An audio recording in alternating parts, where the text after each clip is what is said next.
Part 3. Retaliation. The photograph in the envelope sat on my desk for 3 days. I left it there deliberately, staring at me like an accusation. I wanted to feel its weight, the proof that Ethan, or someone on his payroll, was watching. Fear had a way of hollowing me out in the past, making me smaller. But now, every time my eyes fell on that grainy image, I felt something different.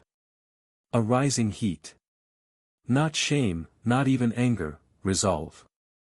I knew I couldn't face Ethan on charm or brute force.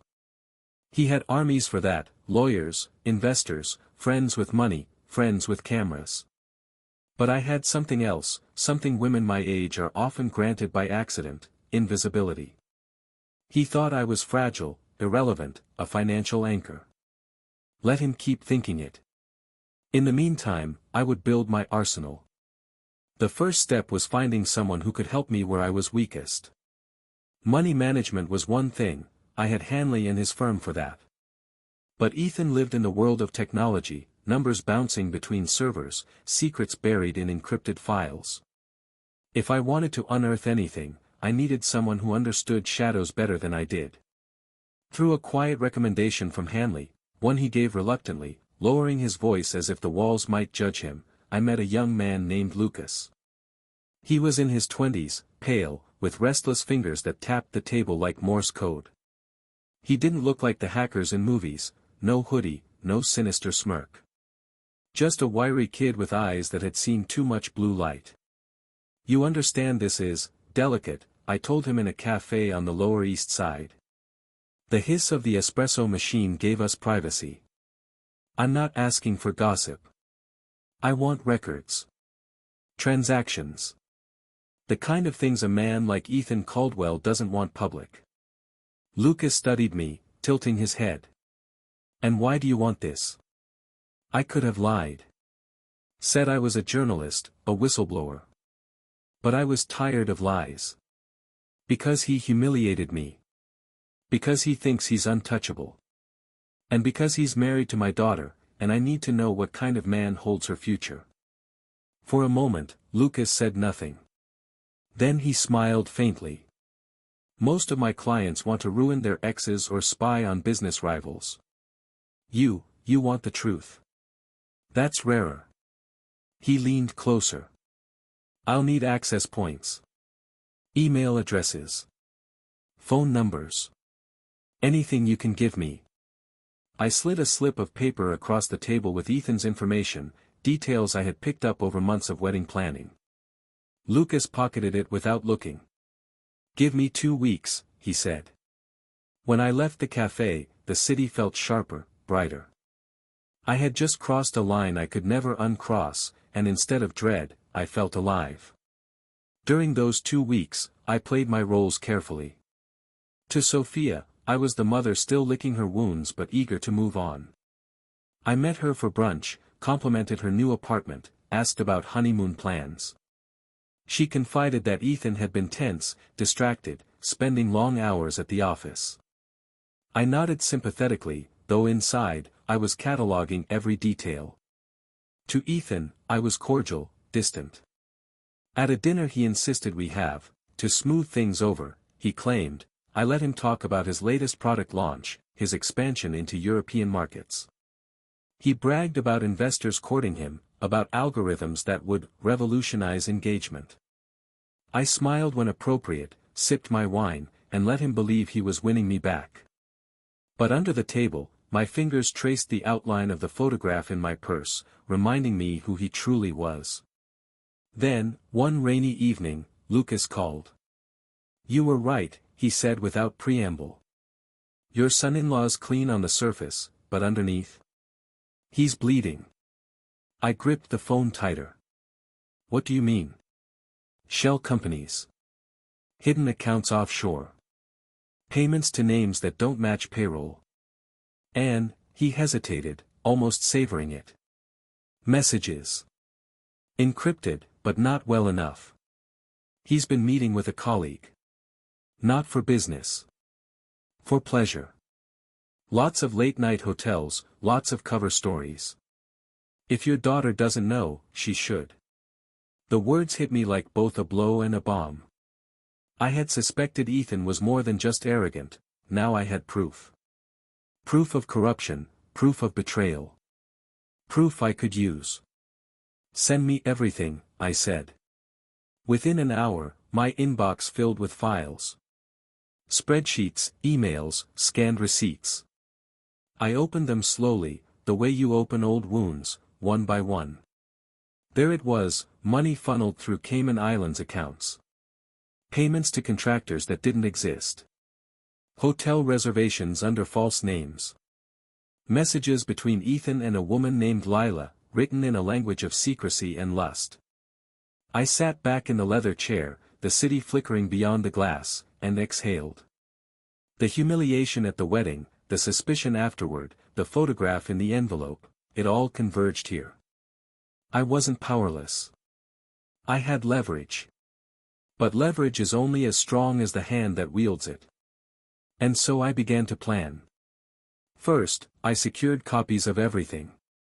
Hard drives, flash drives, encrypted backups hidden in places no one would think to look, inside old textbooks, beneath the floorboards of my Brooklyn apartment, even mailed to a trusted cousin upstate with no explanation. If Ethan ever suspected I had something, I wanted him to understand, it couldn't be destroyed. Next, I began rehearsing the reveal. Not a public explosion, not yet. Ethan thrived on spin, if I confronted him in front of cameras, he would turn the narrative. No, I wanted precision. I wanted Sophia to see the truth with her own eyes, to realize that her husband wasn't a visionary but a parasite. And I wanted Ethan to know that it was me, Eleanor Carter, the woman he shoved into a service corridor, who had unmasked him. In the meantime, I played the waiting game.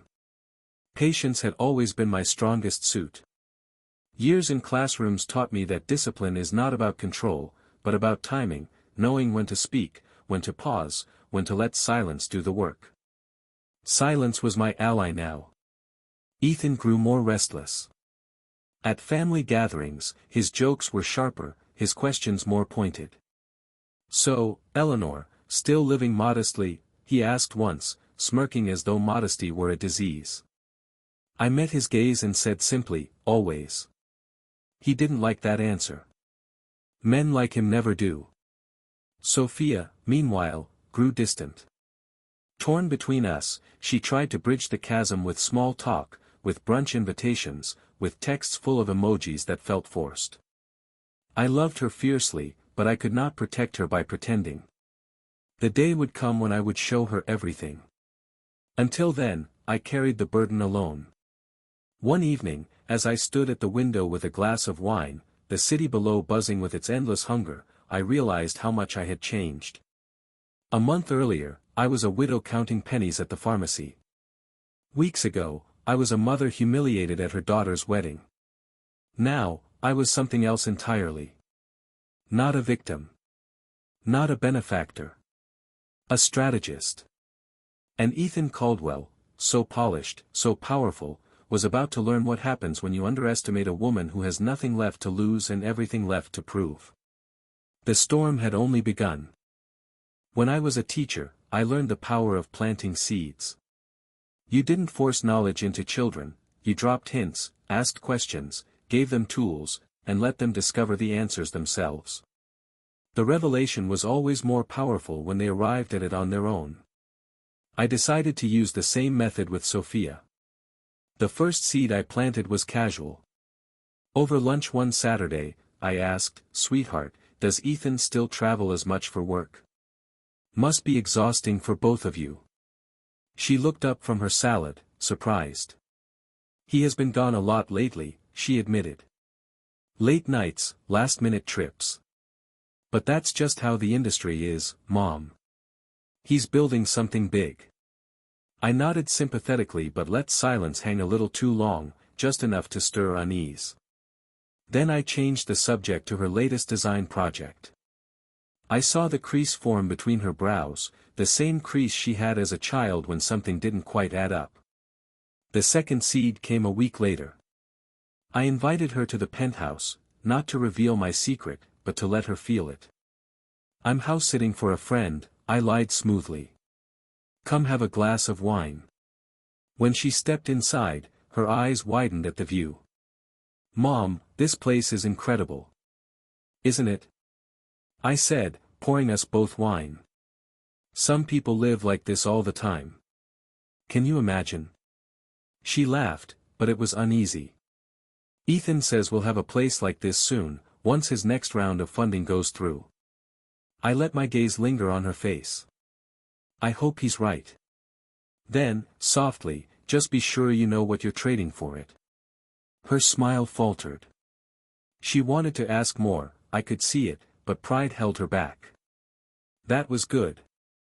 Pride was Ethan's tool, I intended to turn it against him. Meanwhile, Ethan's behavior shifted from smug to strained. He texted me once, something he had never done before, inviting me to dinner, to bury the hatchet. I declined politely. The next day, a black car idled near my Brooklyn apartment for hours. When I walked past, the driver pretended to read a newspaper, but his eyes flicked to me in the rearview mirror. They weren't subtle. Ethan was tightening the net.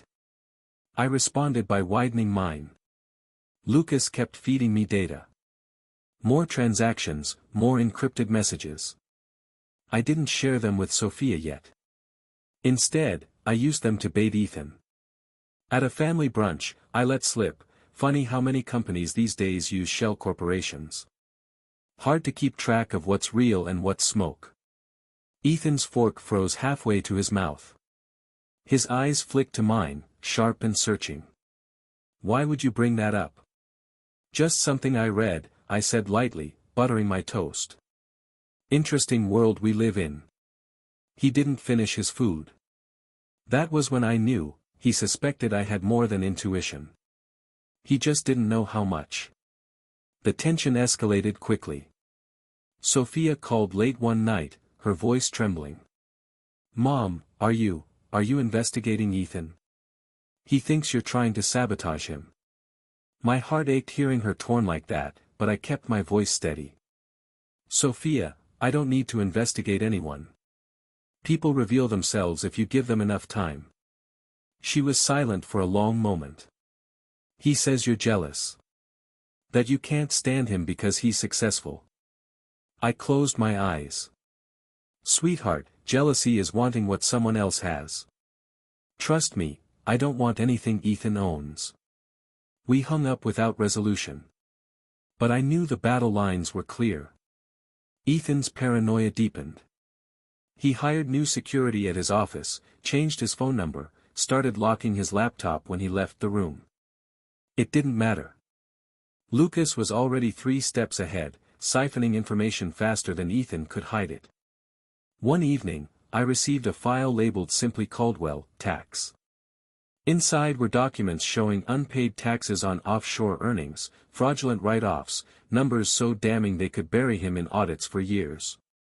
I printed them, slid them into a plain envelope, and locked it in my desk. The evidence was no longer just about proving him unfaithful. It was about showing the world who he truly was, a fraud. But evidence is only half the equation. The other half is timing. And timing, I reminded myself, was my strength. I began orchestrating encounters. Inviting Sophia to the penthouse again, leaving a file half visible on the desk. Mentioning casually that, wealth has responsibilities, in conversations, watching her shift uncomfortably. Asking her once, do you trust Ethan with everything? Truly everything? The way her eyes flickered told me the seeds were growing. Meanwhile, Ethan started slipping. At a dinner party, he snapped at Sophia when she mentioned finances. At a networking event, he drank too much and made a crude joke that landed flat. The cracks in his polished facade widened, and I was there to watch every one. The final confirmation came on a quiet Tuesday. Sophia called, her voice hollow.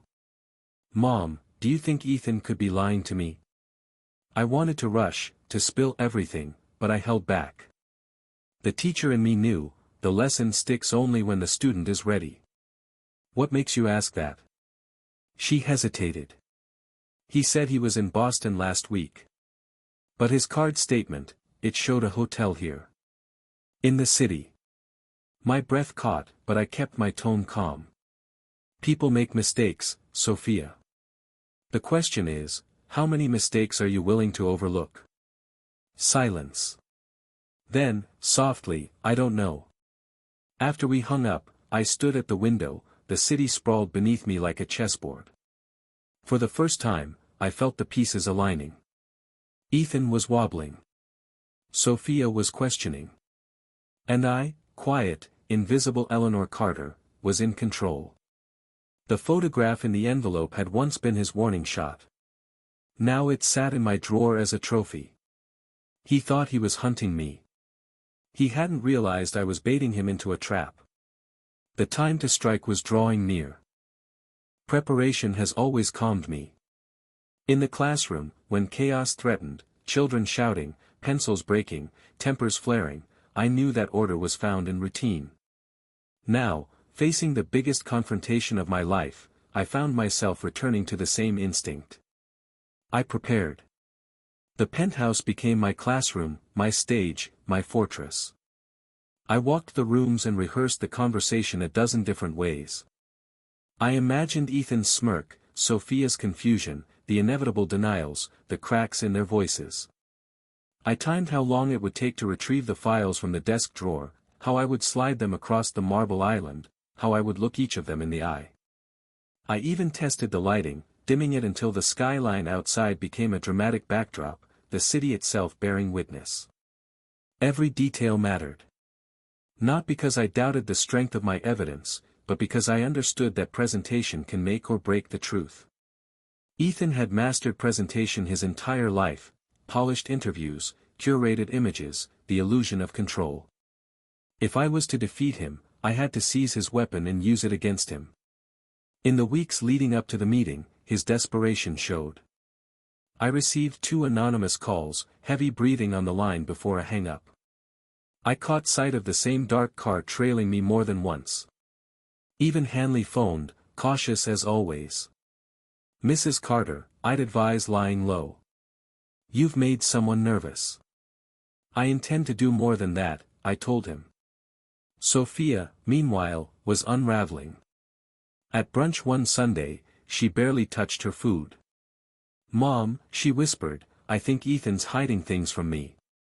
His accounts don't add up. And there's this woman, Lila. I found a message. Her eyes brimmed with tears. I wanted to pull her into my arms, shield her from the storm. But I knew that if I comforted her too soon, she might forgive him, excuse him, return to him. She needed to see the full picture. She needed to feel the betrayal like a burn. Only then would she be ready to walk away. So I placed my hand over hers and said gently, Sophia, the truth has a way of surfacing. You don't have to chase it. Just be ready to face it when it comes. She squeezed my hand, and in her silence, I felt both gratitude and fear. Meanwhile, Lucas continued feeding me ammunition. Screenshots, financial documents, tax records. The pile grew until it filled a thick folder. One evening, I spread everything across the library desk, Ethan's fraud in one stack, his infidelity in another. A man's life, dismantled on paper. I stared at it for hours, the way a general studies maps before a battle. And then I made my decision. It was time. The invitation was carefully worded, handwritten on heavy stationery. Sophia, Ethan, please come to dinner at my home. I would like to talk, to make peace. Love, Mom. I knew Ethan would see through it instantly, suspecting a trap. But I also knew his pride would not allow him to refuse. He couldn't risk appearing cowardly in front of Sophia. The night before they arrived, I prepared the penthouse like a stage set. Wine chilled in crystal glasses. Dinner catered, elegant but simple, so there could be no accusations of theatrics. The folder waited in the desk, locked but ready. Standing at the window, watching the city pulse beneath me, I felt a calm unlike anything in years. I wasn't afraid of Ethan anymore. I wasn't even angry. What I felt was something colder, sharper, justice. Not revenge, justice. When the elevator chimed the next evening and the doors opened, I turned to face them. Sophia entered first, her eyes red-rimmed but determined. Ethan followed, his smile taut, his suit impeccable, but his gaze darting too quickly, betraying nerves. "Mom," Sophia said softly. "Eleanor," Ethan added, his voice smooth but strained. I smiled, gestured toward the dining table. "Thank you for coming. We have much to discuss." Inside, my heart was steady. The time for humiliation had passed. The time for revelation had arrived. Part 4. The Confrontation and Aftermath. Dinner started with the sort of niceties people deploy when they don't trust one another. I poured wine and we all pretended it tasted like peace. The table was set with small comforts, a roast chicken, potatoes crisped in duck fat, a salad bright with lemon and fennel, simple food that refuses to lie. Ethan commented on the view too loudly. Sophia said she loved my dress and avoided my eyes. I let the silence sit until the city outside seemed to lean against the glass to listen. "Thank you for coming," I said. "I meant what I wrote. I want to talk. And I want to be understood." Sophia nodded, tentative, the way a child nods before a vaccine. Ethan lifted his glass. "To new starts," he said, and gave me a smile that had sold 100 investors on vapor. "No," I said softly. "To clear sight." We ate a few bites that no one tasted. For a minute I let them think this might be a reconciliation, a smoothing of edges. Then I stood, walked to the library doorway, and returned with the plain white folder that had lived through so many versions of my future. I placed it on the marble island and rested my palm on it like a notary. "I want to go first," I said. "And I'd like you both to let me finish without interruption. Afterward, you can ask me anything." Ethan set his fork down with a click too loud for the room. "Of course," he said, as if he chaired a meeting. "Sophia," I began, "eyes on my daughter, a month before your wedding, on a Tuesday that tasted like exhaustion, I bought a lottery ticket. I didn't buy it because I believed in magic. I bought it the way you buy aspirin, because pain asks for something. That ticket won. After taxes, the state wired $46 million into accounts I set up with a lawyer. I bought this penthouse quietly. I invested the rest. I told no one." Sophia's hand flew to her mouth. Ethan's eyes did a swift, involuntary calculation, then tried to neutralize themselves into surprise. "Mom," Sophia whispered, Are you serious?" "Yes." I slid a copy of the lawyer's letter across the island, Richard Hanley's crisp stationery, numbers that could not be argued with. "I kept it secret for a reason. On your wedding day, my plan was to hand you this folder. The deed to this home. An investment account with $5 million. A gift to start your marriage without burden." I swallowed. "And then I was asked to stand in the shadows, so the pictures would be perfect."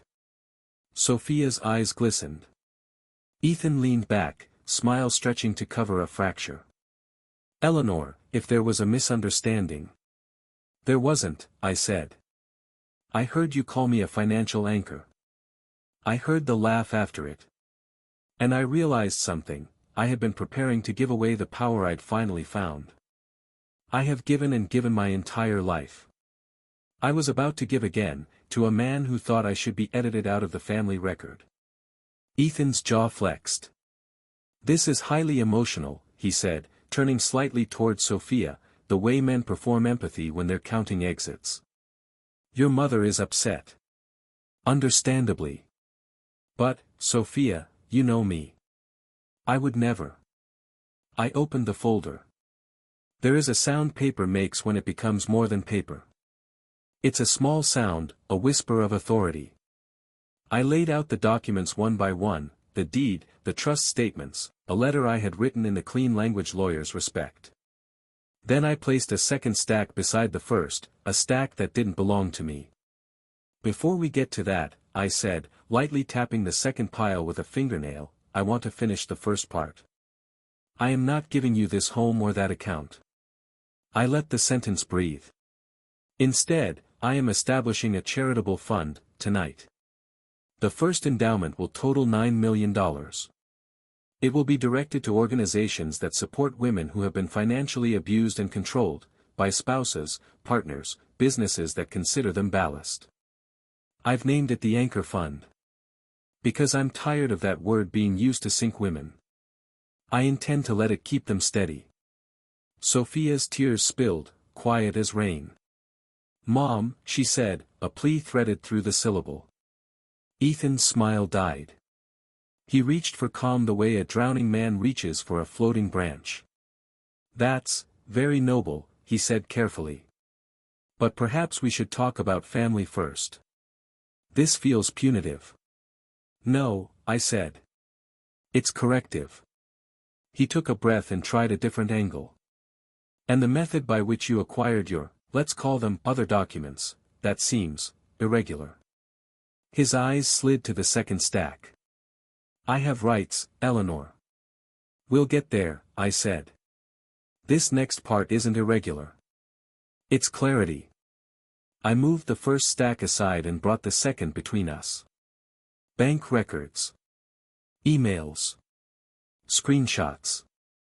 The inked path of a man's appetites arranged into a map. Ethan, I said, meeting his eyes, you are unfaithful to my daughter. Sophia flinched as if the sentence had a kickback. Ethan's laugh was practiced disbelief. That's outrageous. It's documented. I turned a page and lifted a printed thread of messages, sanitized of the most indecent parts. Your colleague, Lila Bernstein. Hotel Vesper, for nights in January under an alias that paid with a card tied to one of your shell companies. She thinks you're leaving your wife after the European launch. You wrote, soon. After funding closes. I slid the page to Sophia with a fingertip. She stared at the words, the way you stare at a diagnosis. Those are out of context, he said too quickly. Context, I said, opening another sheet, is the reservation confirmation, the camera timestamps in the lobby, and the ride receipts from your phone to her apartment at 1:13 a.m. You're not a careful man, Ethan. You're a confident one. Those are different species. Sophia's voice, when it arrived, sounded scraped. Is it true? He didn't look at her. He looked at me, which told me everything. This is a violation, he said. You hacked me. No, I said, and allowed myself half a truth. I hired a consultant to compile public records and metadata anyone can access with patience and skill. The rest came from mistakes you made, devices left unlocked, receipts you filed for reimbursement, messages you backed up to a cloud you forgot wasn't private. He swallowed. The suit he wore tonight began to look like a costume. I let the infidelity linger like a smell. Then I set that stack aside and brought forward the third, the money. Now, I said, to the part that doesn't break just one woman. The part that breaks the law. I spoke in a teacher's tone, the one you use when students expect a scolding and receive a lesson. Caldwell Innovations paid contractors who do not exist. The invoices were run through entities in Delaware and Wyoming whose mailing addresses are Dropbox. Those payments were then wired to accounts in the Caymans and Cyprus and returned via consulting fees to your personal LLC. Along the way, you expensed personal travel, personal entertainment, and certain gifts with no business purpose. Your tax filings omit the offshore income. Your write-offs include dinners that read like auditions for a reality show. Ethan opened his mouth, closed it, opened it again. You have no idea what you're talking about. That's standard practice. Everyone does it. No, I said. Everyone doesn't. Some people do. And some of those people end up on the wrong side of the Department of Taxation and Finance. Or the IRS whistleblower office. Or both. Sophia looked from the documents to me as if trying to find a floor in a building where every level had turned into air. Mom, have you? I said, and kept my voice steady. I have submitted a preliminary package to the IRS. I have also provided a copy to New York State. The cover letters are signed by my attorney. The timestamp is this afternoon. It includes these documents and others, with a summary written by me as a witness. I am not the only copy. I touched the folder. The evidence is redundantly preserved. Sophia's chair scraped the floor. She stood without seeming to realize it, one hand braced on the island. Oh my God. Ethan did what men like him do when the framing cracks, they go for the camera. He leaned forward, palms on the marble, and lowered his voice as if the microphones were about to pick it up. This is slander. Sophia, your mother has always resented me. She has manipulated this from the start. Think about it, she wins the lottery and doesn't tell you. She buys a penthouse and pretends she's poor. She's engineered this whole narrative to what? I asked. Impress strangers on the internet? No. That's more your lane. His composure slipped. You had someone invade my privacy. Call it whatever helps you sleep, I said. Call a lawyer, even. But before you do, ask yourself how Discovery will feel. Ask yourself whether your board will prefer a private resignation or a public scandal. Ask yourself how the SEC will parse your next funding announcement when these transactions surface. Ask yourself whether Lila will enjoy being deposed. He straightened, rage sparking at the edges of his eyes. For a moment I saw the man he truly was, the one who'd tell a waiter to start over because the garnish didn't match the color scheme, the one who'd laugh at a mother behind her back for failing his aesthetic. Sophia sat down again, mechanically, as if gravity had been renegotiated. She was breathing through her mouth, the way she did as a child after a fever broke. Her voice came small. How long? Since before the wedding, I said softly. Maybe longer. Men like Ethan don't start, they escalate. He turned on her. Don't listen to this. She's setting you up. She's always thought you were too good for me. She was right, I said. But that's not the point. The point is that you mistook my quiet for consent. You mistook my age for irrelevance. You mistook my love for my daughter as a resource to mine. I don't mine. I protect. I drew a breath and did the hardest part, the part where the mother steps forward and the avenger steps back. I faced Sophia fully. Sweetheart, I said, and the word was an anchor of its own, I need you to hear two things. First, I'm sorry I didn't tell you about the money sooner. I should have trusted you with my joy. I let fear of your husband's ambition make me stingy with my truth. That was wrong. Second, I love you. You are not responsible for his choices. Nothing about what he did is a referendum on your worth. Sophia looked at me like a person inside a burning house looking at a ladder. What do I do? Whatever you decide, I said. But make your decision with eyes open. Not in a room he curated for you. In a room you choose. She nodded, a tiny motion that still felt like the snap of a chain giving way. Ethan tried again, voice softening, the way grifters change keys mid-con. Sophia, look at me. We can fix this. Couples go through things. Your mom is injured. She's acting out. She's weaponizing money. We can get ahead of this press-wise. We can call it. Call it fraud, I said. And infidelity. And contempt. He ignored me, as if the script required it. We'll do therapy. We'll issue a statement about the pressures of the public eye. We'll stop, Sophia said. It was quiet, the way a snowfall is quiet. She turned her face toward him fully for the first time that night. We'll stop. No statements. No spins. No more weep until there's something honest to refer to. Right now there isn't. He blinked, recalculating, then struck the next predictable note. I'll sue, he said to me, as if the word itself had weight enough to crush. For defamation. For invasion of privacy. For. You can, I said. And when you do, my counsel will counterfile and cross-complain. Discovery will be public unless a judge seals it, and judges don't seal things for the convenience of men who get caught.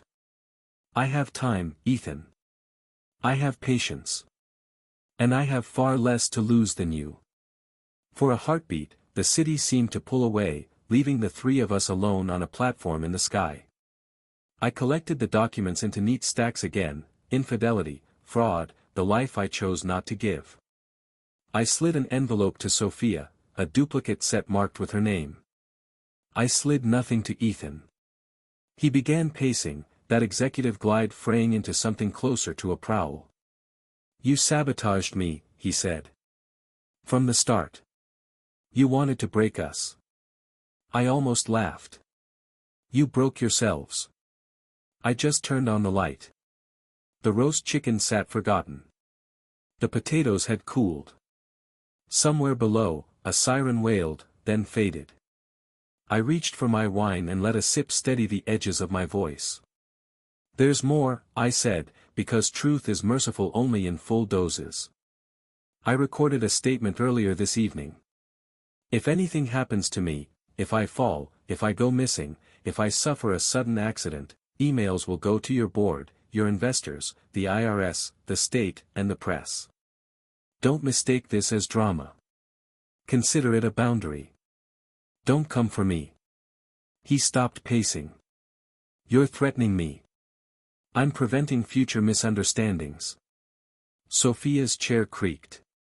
Mom, she whispered, when you called this dinner a peace talk, did you ever intend peace?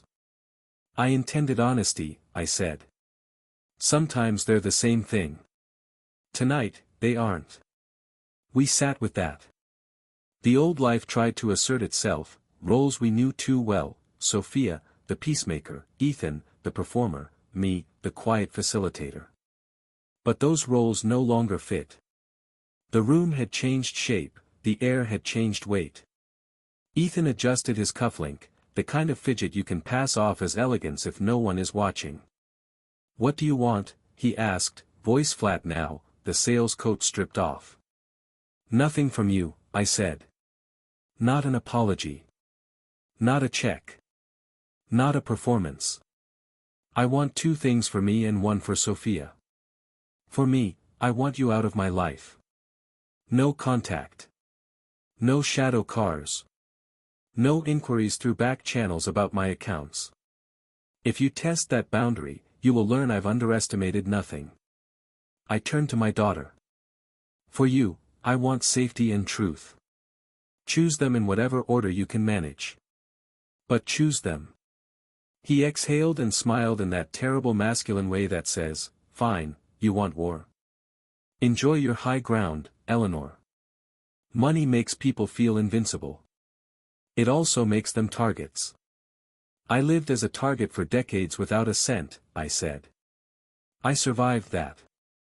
I'll survive this.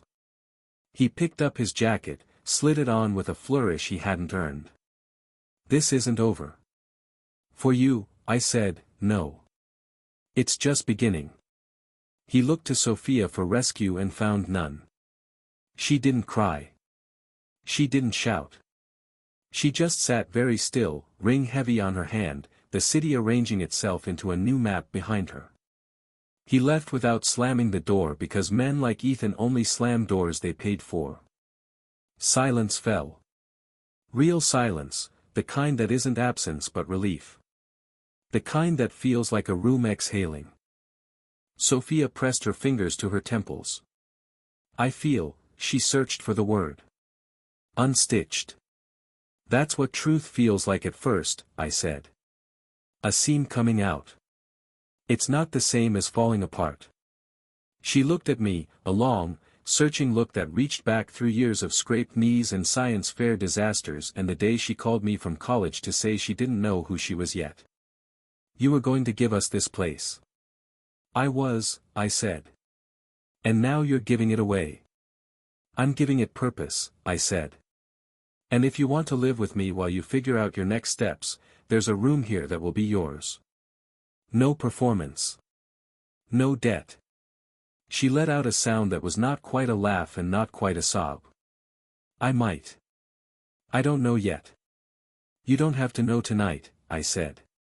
You only have to know that you can choose. She touched the envelope with her name on it. May I take this? Yes, I said. It's yours. Do not let him touch it. Make copies. Give one to a lawyer you hire for yourself. She nodded. And you, are you safe? As safe as a woman who expects nothing and prepares for everything, I said. Which is to say, safer than I've ever been. We didn't eat. We poured more wine we didn't need and stood by the window the way sailors stand at rails, two women watching the city, which is another way of watching time. Below us, taxis threaded avenues like sequins. In the distance, the river kept its counsel. Sophia spoke first. I don't know if I can forgive you for not telling me about the lottery. That's fair, I said. I don't know if I can forgive myself. But I think I can understand, she said, so quietly the city almost ate it. That might be the start. It is, I said, and felt something inside me loosen, a knot I'd mistaken for a bone. On the counter, the folder lay shut again. It looked smaller now, the way storms look smaller once you name them. I slid it back into the drawer and turned the key, not because I was hiding it, but because tonight it had done its work. Do you want to stay here? I asked. There's a spare room made up. Or I can call you a car. She considered, then shook her head. I need to go home. To see how the walls feel when I know what I know. She lifted the envelope. This will come with me. Then I'll walk you to the elevator, I said. We moved through the penthouse like people returning from a long trip and finding their furniture where they left it. At the door, she hugged me, brief and hard, the way soldiers embrace before turning toward different battlefields. She stepped into the elevator and looked back. Thank you, she said. For what? For turning on the light, she said, and the doors closed. I leaned my forehead against the cool seam of steel and let myself breathe. For a long minute, I stood there, listening to the city's distant machinery, the heartbeat of a place that had ignored me and held me in equal measure. Then I returned to the table, lifted the plates, and began to put the room back together. There would be fallout. There would be lawyers, and statements, and a parade of men with two white teeth explaining how very surprised they were by Ethan's choices. There would be a daughter's grief and a mother's guilt, neither cured by money or marble. There would be a fund to build and charities to choose and a new discipline to learn, the discipline of being visible on my own terms. But for tonight, there was only this, a woman alone in a room she owned, who had been told to stand in the shadows and had chosen instead to stand in the light. I washed the wineglasses by hand. It felt appropriate. Things you want to keep, you tend to yourself. When I finally switched off the lights, the city filled the windows, uncurated, unposed, unashamed. It didn't love me, but it didn't have to. It reflected me back, and for the first time in a long time, I recognized what I saw. Tomorrow would belong to aftermath. Tonight belonged to truth. And truth, when it finally arrives, doesn't ask for permission to enter the room. It rings the bell, and when you open the door, it walks in and takes a seat where everyone can see it. I left a place at the table for it. The morning after the dinner, the city felt different. Not quieter, New York never grants that, but clearer, as if the air had been rinsed overnight. I woke early, the sheets cool around me, and walked barefoot to the window. From the 39th floor, taxis looked like yellow insects crawling in neat lines, and the Hudson shimmered like a blade. Somewhere in that sprawl, my daughter was waking in a home that no longer felt safe, beside a man who had been stripped of his disguise. I brewed coffee in the chrome machine I barely knew how to operate and sat with my journal. For years I'd written in spiral-bound notebooks from the school supply aisle, cheap, wide-ruled, dependable. Now the paper was thick, creamy, bound in leather Hanley's assistant had insisted I upgrade to. But the words I scrawled were the same, small, steady confessions. Last night, truth sat at my table, I wrote. It didn't shout. It didn't rage. It laid itself out on the marble and waited. Sophia saw it. Ethan saw it. I saw myself in it. And now there's no going back. The phone buzzed. Sophia. My heart jumped. Mom, she said, her voice brittle. He left this morning. Early. Didn't say where. Just a note, handling things. She exhaled shakily. I think he means damage control. Of course he does, I said. That's all men like Ethan know how to handle. Optics. Silence stretched. Then she whispered, Mom. I don't know what to do. Everything feels like it's breaking. You don't have to fix everything today, I told her gently. Just don't ignore the breakage. Broken things left alone rot. Broken things faced can be rebuilt. She didn't reply, but the line stayed open, as if she needed the hum of my presence. Finally she said, Can I come tonight? Yes, I said without hesitation. You can always come. After we hung up, I prepared the guest room, not the sterile, staged way realtors do, but the way a mother does. Fresh sheets, lavender on the pillow, a quilt folded at the foot of the bed. I wanted her to feel not like a guest, but like someone who belonged. By noon, the ripples had begun. Hanley called, his tone a mix of amusement and alarm. Your son-in-law is burning phone lines. Lawyers, PR firms, even a fixer I happen to know by reputation. He's scrambling. Which means you hit a nerve. Good, I said simply. Good, Hanley echoed, chuckling. But be prepared. Men like him don't fall quietly. Expect threats. Expect spin. He'll call you vindictive. He'll call you unstable. He'll call you anything but correct. I've been called worse, I said, sipping coffee. What matters is what I can prove. And I could prove plenty. By mid-afternoon, my inbox filled with alerts. Articles speculating about delays in Caldwell Innovations' product launch. Whispers on finance blogs about internal restructuring. A blind item in a gossip column hinting at a charismatic tech CEO with a wandering eye. The story was leaking, not yet tidal but certainly a stream. Ethan was bleeding, and the sharks had begun to circle. Sophia arrived that evening with a small suitcase. She looked exhausted, her face pale under careful makeup. When I opened the door, she collapsed into my arms like the child she once was. For a long time we stood there, mother and daughter, neither speaking. Inside, she sank onto the sofa, suitcase still by her feet. He tried to spin it this morning, she said flatly. Said you fabricated everything. Said you hate him. Then he begged. Said he loved me, that Lila meant nothing. It was pathetic. She rubbed her temples. I don't know what's real anymore. What's real, I said softly, is that you deserve honesty. Love without honesty is performance. You've lived long enough in his performance. Tears welled, but she blinked them back. Do you think I was blind? No, I said. You were loyal. There's a difference. Blindness is weakness. Loyalty is strength. But loyalty given to the wrong person becomes a leash. She nodded slowly, letting the words sink in. Then she reached for the envelope I had given her. I read every page, she admitted. I almost threw up. But I couldn't stop reading. It's like looking at an X-ray of someone you thought you knew. That's exactly what it is, I said. That night, she stayed in the guest room. I heard her moving restlessly, pacing, opening drawers. But she was here, in my home, and for the first time since the wedding, I slept without fear clawing at my chest. The next days blurred into strategy. Hanley connected me with a nonprofit consultant to formalize the anchor fund.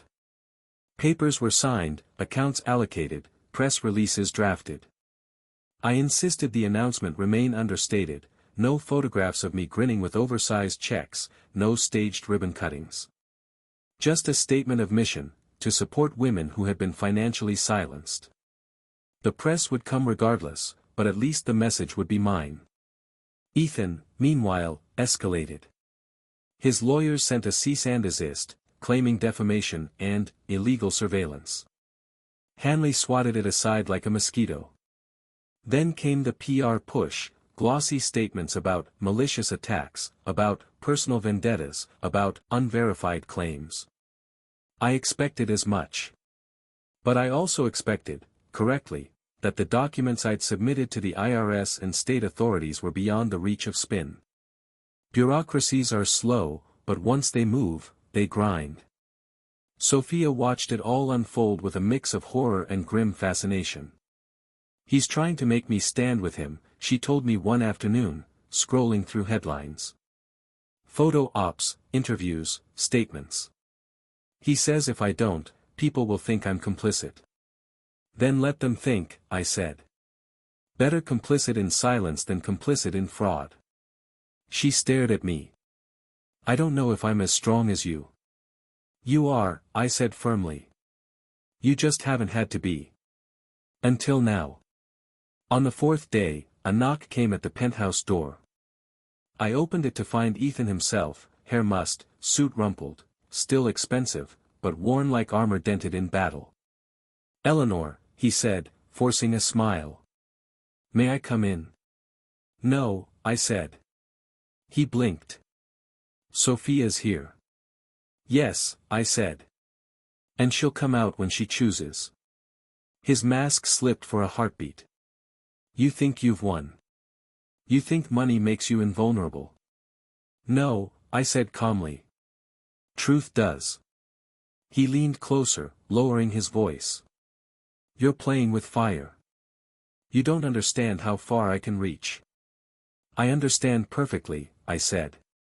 "Which is why I've already built firebreaks. Copies. Statements. Lawyers who don't scare easily. The more you reach, the more you burn." For a moment, his eyes darkened, truly darkened, and I saw the man behind the polish. Then he straightened, smirked, and walked away without another word. Sophia emerged from the guest room just as the elevator doors closed. Her face was pale. "I heard everything," she whispered. "Good," I said. "Now you know." She pressed her lips together. "Mom, I think I'm ready to leave him." Relief washed over me, mingled with grief. "I'll be here every step." That night, as we sat side by side on the sofa, watching the city pulse below, I felt the strangest thing, not triumph, not victory, but release. For decades I had lived small, careful, silent.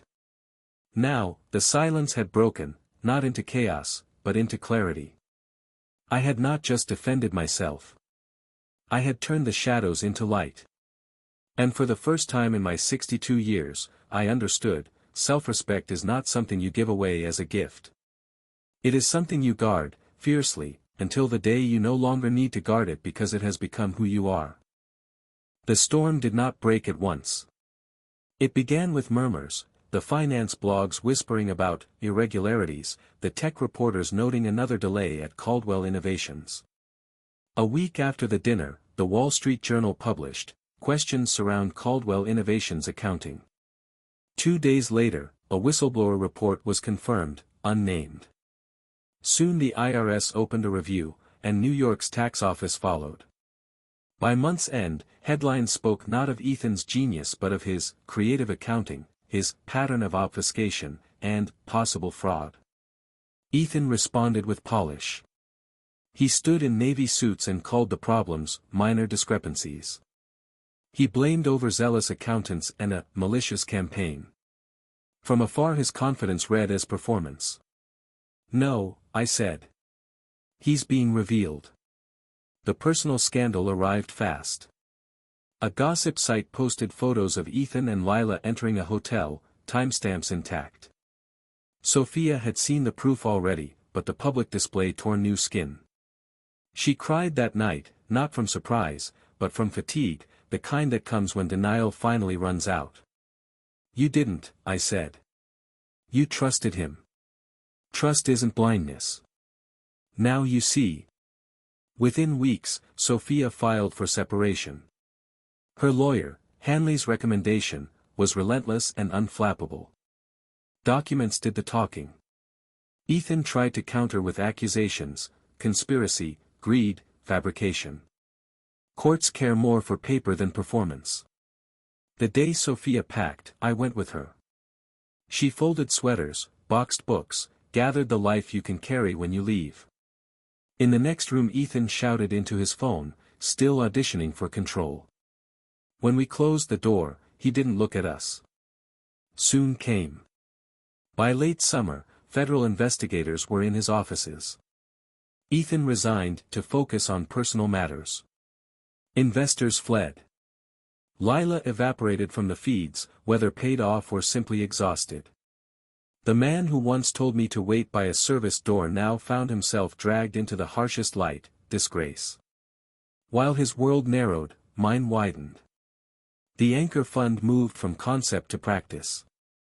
With Hanley's guidance and the wisdom of women who had fought their own wars, we built partnerships, shelters, legal clinics, financial literacy groups. Our first grants went out quietly: extra beds in Queens, credit counseling in the Bronx, a Brooklyn program teaching survivors to open independent accounts. I visited each place, anonymously at first, then openly. I listened to stories of control and recovery: stipends withheld, debit cards confiscated, wages rerouted. In those voices I heard my old outline: a woman expected to be grateful for the corner where she's placed. My revenge, I realized, was never really about Ethan. It was about us. The fund wasn't just a blade, it was a lantern. Sophia watched me expand with a pride that made her cautious. One evening in the library, surrounded by folders and spreadsheets, she said, "I think I'm seeing you for the first time." "Maybe you are," I said. "Or maybe I stopped hiding from myself." "You hid from me," she said. "No," I said. "I hid from me. I thought dignity meant silence. It means presence." Her divorce finalized in the fall. She moved into a Soho walk-up full of plants and clean light. She wouldn't let me buy it. "I need to stand on my own," she said. "But you can invest in my studio." "I'll be your first check," I said, and we laughed like women who believed the future could be designed. As for Ethan, last I heard he was renting under another name, assets frozen, reputation shredded. There were whispers of indictments and plea deals. I didn't follow every turn. Gravity was fully engaged. On a cold October evening, I stood on the balcony with a glass of wine and watched the city blink. For the first time in decades, I felt not like a bystander but a woman living inside her own story. I thought of Daniel and his old joke that the lottery would save us. He was wrong. The ticket gave me a tool. I saved myself. I opened my journal and wrote, "Dignity is not given. It is reclaimed." I was told to stand in shadows. I believed them for years. The shadows were never mine. The light was always waiting. The leather cover closed with a small, satisfying thud. Its weight felt like armor, not heavy, simply sure. A record, not only for me but for anyone who might need proof that a woman at 62 can rise from humiliation to sovereignty. Sophia visits often. Sometimes she brings friends. Sometimes it is just her, tossing keys on the counter so they clatter like bells. We cook simple food and refuse to apologize for joy. The wounds remain, grief does not vanish, but they are scars now, not open cuts. We touch them and continue. I draft a memoir, not for vanity, for testimony. I want women my age to know invisibility can be a weapon, survival can bloom into strength, and silence can end in a voice sharp enough to split lies. The title came almost immediately, Standing in the Light. Because that is what I chose. What I keep choosing.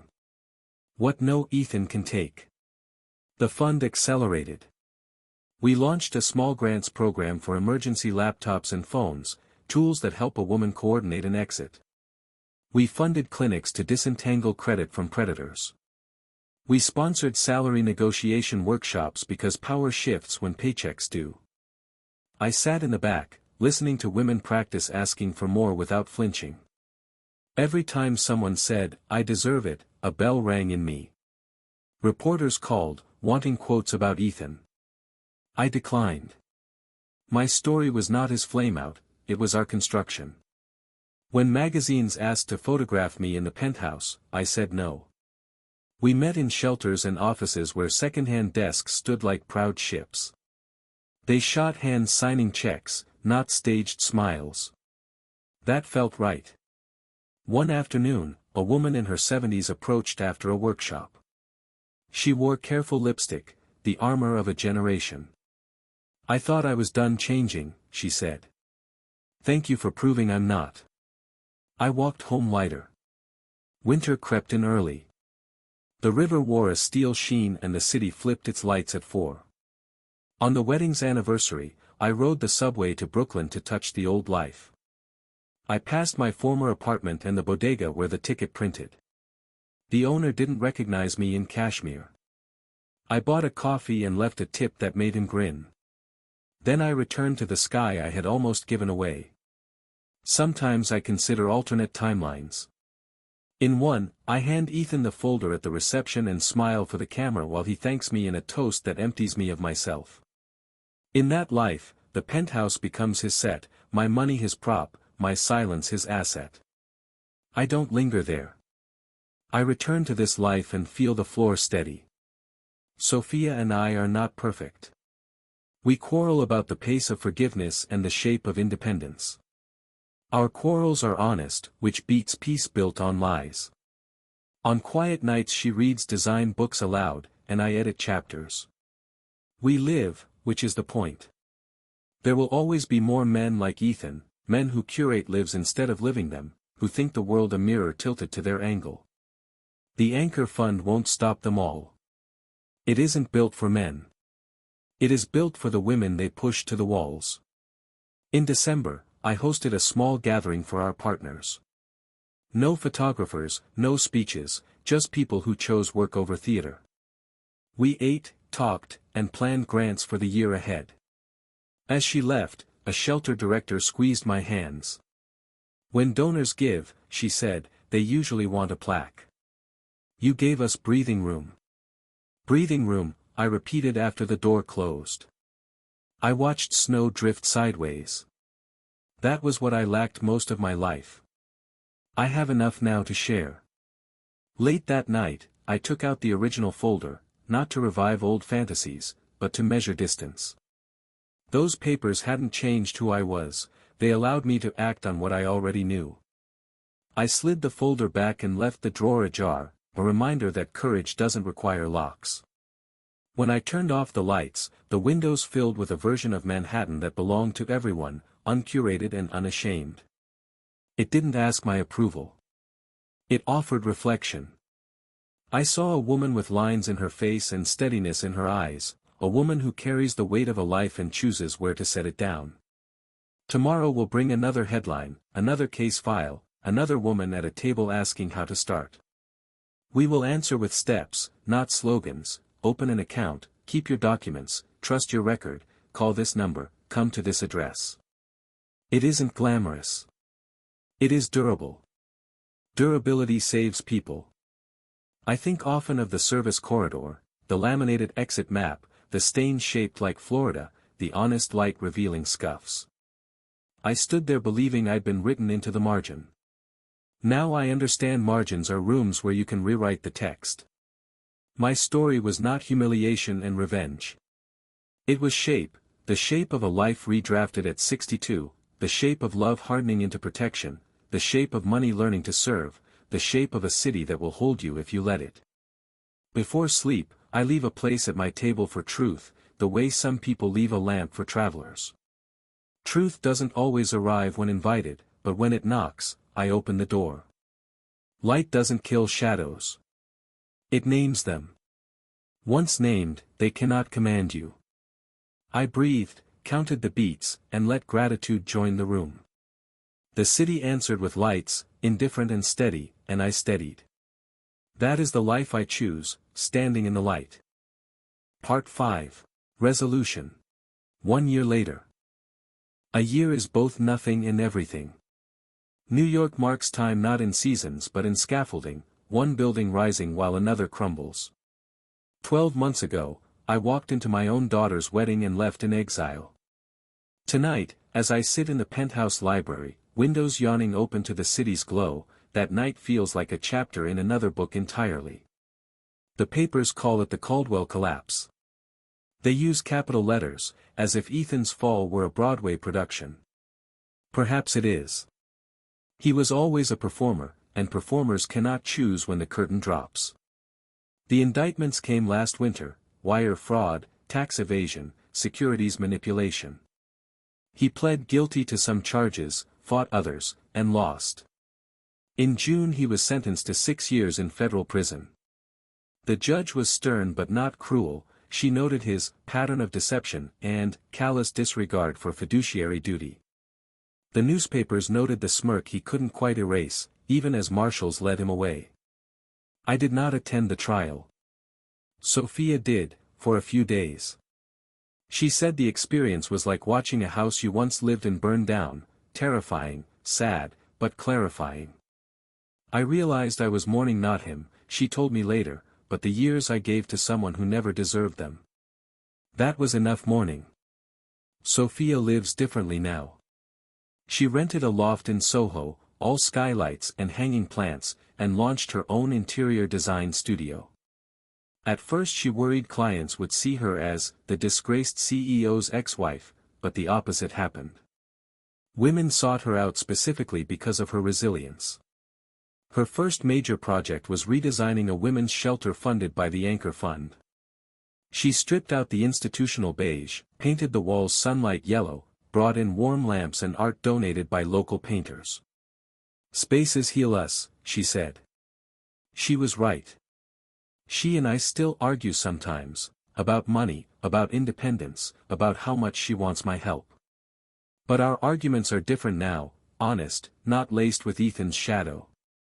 Some nights she comes to the penthouse with a bottle of wine and we sit on the balcony, legs tucked under blankets, laughing until the city feels small enough to cradle. Those are the nights Daniel feels close.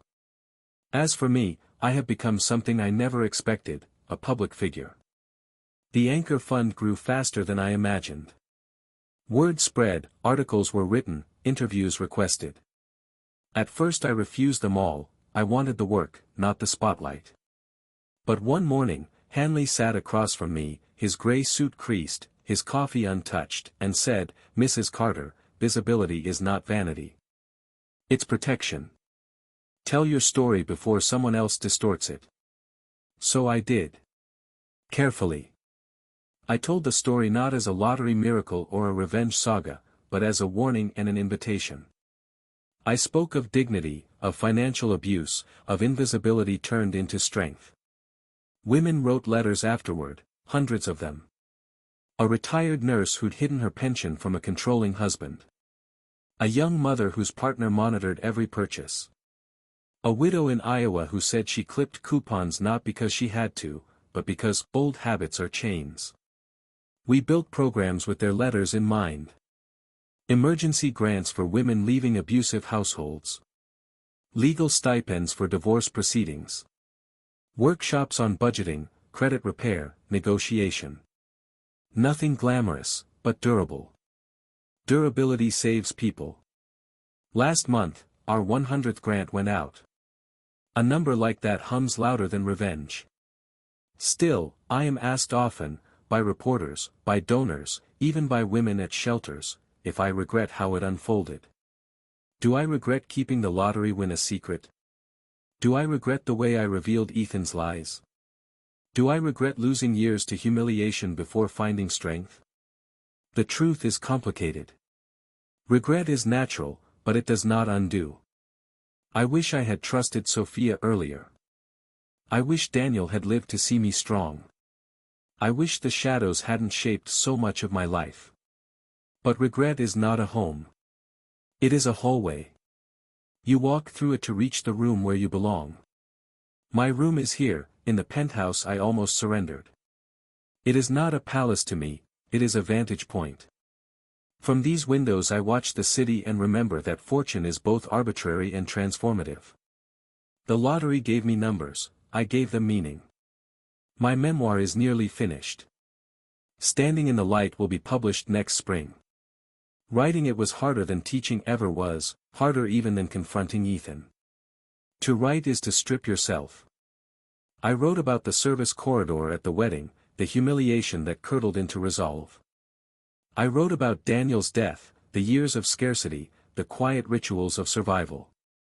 I wrote about the first glass of whiskey in this penthouse, when I realized silence could be sharpened into a blade.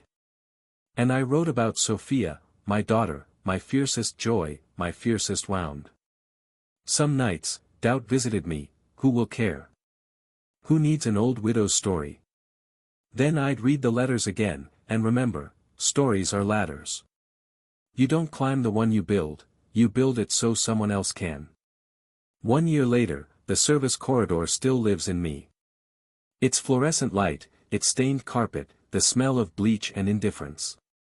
But it is no longer a place of exile. It is a reminder. Whenever I am tempted to shrink, to let others define the frame, I remember that corridor and the choice I made to walk out. Sophia tells me sometimes that she envies my strength. I tell her strength is never envied from the inside. It is only endured until it becomes natural. She laughs at that, but I see her learning it herself. She negotiates contracts firmly now. She asks clients for more money without flinching. She tells young designers in her studio that beauty is not just in colors and shapes, but in boundaries. And Ethan? He writes me letters from prison. 3 so far. The first was full of rage, accusations, threats, the hollow roar of a man not yet acquainted with silence. The second was self-pitying, dripping with excuses, begging me to clarify the record for Sophia's sake. The third surprised me. It was short, almost quiet. Do you ever feel, he wrote, that winning is just another form of prison? I didn't reply. He wanted an audience, and I will never again be his stage. Instead, I write my own letters, to women applying for grants, to shelters, to donors who ask why they should give. I tell them what I know, that dignity is not a gift others bestow, but a muscle you train until it holds you upright. A year has passed, and I am 63 now. Lines etch deeper into my face, but they no longer feel like erosion. They feel like topography, proof of where I've been. I wear them without apology. Tonight, as I close this chapter of my journal, I think of the girl I once was, the one who believed silence was safer, who measured worth in sacrifice, who thought survival meant invisibility. I want to reach back through time and tell her, stand in the light. Even when it hurts your eyes. Especially then. The city hums beneath me, indifferent and eternal. I hum with it, not as ballast but as current. Tomorrow, there will be more work, another shelter to visit, another grant to approve, another chapter to edit. Tomorrow will be ordinary. But tonight, on the anniversary of my humiliation, I sit in the penthouse I claimed, in the life I rebuilt, and I know this, humiliation was the seed, but dignity was the bloom. And I will never step back into the shadows again. This is where our story comes to an end. Share your thoughts in the comments section. Thanks for your precious time. If you enjoyed this story, then please make sure you subscribe to this channel. See you again.